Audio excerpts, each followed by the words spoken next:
Այսօրվա սերիան իսկական հուզական փոթորիկ էր, լի ցնցող բացահայտումներով, արդյունքներով և աննկարագրելի, խեղդող լարվածությամբ։ Անցյալի ուրվականներն ու տասնամյակներ շարունակ խնամքով թաքցված ստերը վերջապես սկսում են դուրս գալ ջրի երես, սպառնալով կործանել բոլորի կյանքերը։ Վլադիմիրի մայրը հանգիստ չգտնելով իրեն տանջող կասկածներից, որոշում է վտանգավոր քայլի դիմել։ Նա անընդհատ պնդում և ստիպում է որդուն գնալ Լեոյին տեսակցության։ Իրականում նրա միակ նպատակն է թափանցել այդ տուն և այս առեղծվածային ընտանիքի մութ պատմությունից գոնե մի փոքր ինֆորմացիա կորզել։ Սակայն այն, ինչ սպասվում էր նրան այդտեղ, գերազանցեց նրա ամենասարսափելի մղձավանջները։ Հենց այն պահին, երբ նրանք մտնում են հյուրասենյակ, այնտեղ է հայտնվում Դավիթ պապիկը։ Տարեց հոգնած մարդու դողացող ձեռքերում իր սպանված որդու՝ Ռաֆոյի լուսանկարն է։ Այդ մեկ վայրկյանը, այդ մեկ պատահական հայացքը բավական էր, որպեսզի կնոջ աշխարհը հիմնովին փուլ գա։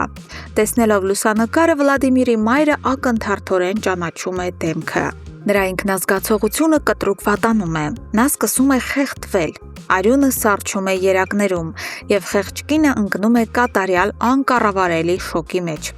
Ուղեղում կայծակի պես հարվածում է դառը կործանարար ճշմարտությունը։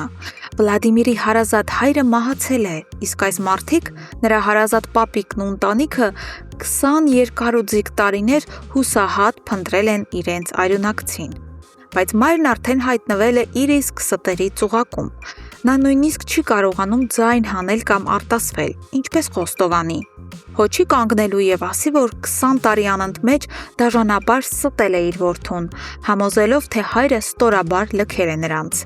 Ինչպես խոստովանի, որ ինքն անգամ նրա կենսաբանական մայրը չէ։ Սենյակում գտնվողներից ոչ ոք չի կարողանում հասկանալ, թե ինչ ահավոր ողբերգություն է կատարվում այդ կնոջ հոգում և ինչու նա հանկարծակի այդքան վատացավ։ Մինչ մայրը լուռ պայքարում է իր խղճի ու վախերի հետ, Դավիթ պապիկը ևս ապրում է իր կյանքի ամենածանր ու ողբերգական օրերից մեկը։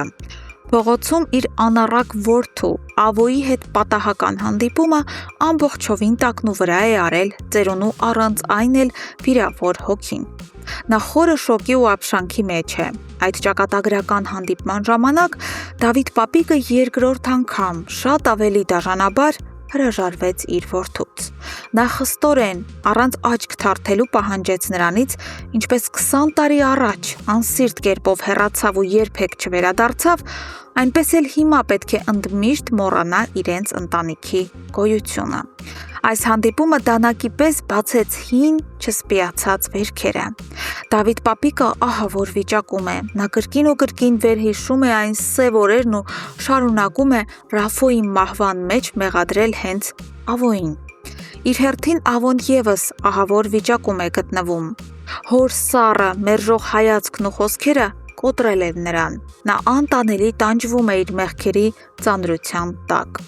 Իսկ այս համատարած ցավի, մեղքի ու քաոսի ֆոնին իրենց նենգ անկյունում Հունանն ու Իննան չեն դադարում գործել։